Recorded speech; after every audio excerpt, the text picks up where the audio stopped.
रोखणाऱ्यांवर कठोर कारवाई करण्यात येणार असून या भागातील बांधकामांचे सर्वेक्षण करून ती अधिकृत की अनधिकृत याचा अहवाल तातडीने तयार केला जाणार आहे। यासोबतच अनधिकृत बांधकाम असल्याचे आढळल्यास ती तात्काळ पाडण्यात येतील अशी ठाम भूमिका पुणे महानगर प्रदेश विकास प्राधिकरणाचे आयुक्त डॉक्टर योगेश म्हसे यांनी बुधवारी घेतलेल्या आढावा बैठकीत मांडली। ही बैठक हिंजवडी आयटी पार्क व आजूबाजूच्या परिसरातील नागरी समस्या सोडवण्यासाठी आयोजित करण्यात आली होती। या बैठकीत डॉक्टर म्हसे यांनी प्रशासकीय यंत्रणांना स्पष्ट निर्देश दिले की नागरिकांना तातडीचा दिलासा देणाऱ्या कामांना प्राधान्य देण्यात यावे। त्यांनी यावेळी स्पष्ट सांगितलं की पावसाळ्यात अनेक ठिकाणी पाणी साचत असल्याने वाहनधारकांना आणि नागरिकांना त्रास सहन करावा लागतो। ही परिस्थिती नाल्यांचा प्रवाह रोखल्यामुळे निर्माण झाली आहे। त्यामुळे सर्व संबंधित यंत्रणांनी एकत्रित प्रयत्न करून ओढे नाल्यांची तातडीने स्वच्छता करावी आणि रस्त्यावर साचलेला राडारोडा उचलावा।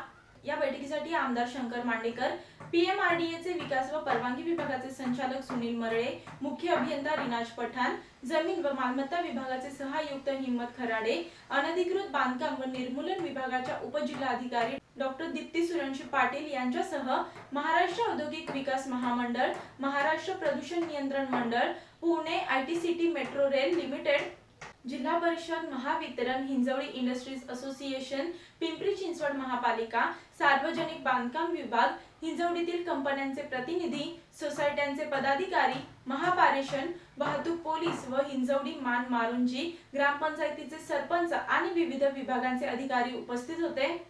या बैठकीत सांडपाणी वाहिन्यांची तातडीने सफाई करणे, प्रदूषण करणाऱ्या सोसायट्या आणि कंपन्यांवर कठोर कारवाई करणे, पावसाचे पाणी वाहून जाण्यासाठी योग्य नियोजन करणे आणि गरज असल्यास पाणी उपसण्यासाठी पंप बसवणे यावर भर देण्यात आला। याबरोबरच कचरा व्यवस्थापनात सुधारणा करणे आणि मेट्रो प्रकल्पाचा राडारोडा तातडीने उचलण्याचे निर्देश देण्यात आले। मेट्रो मार्गावरील रस्ते लवकरच सुस्थितीत आणले जातील आणि वाहतुकीसाठी पोलीस विभागाकडून योग्य नियोजन करण्यात येईल असे ठरवण्यात आले। तसेच यावेळी विविध शासकीय यंत्रणांमध्ये समन्वय नसल्याचा मुद्दा देखील उपस्थित करण्यात आला होता।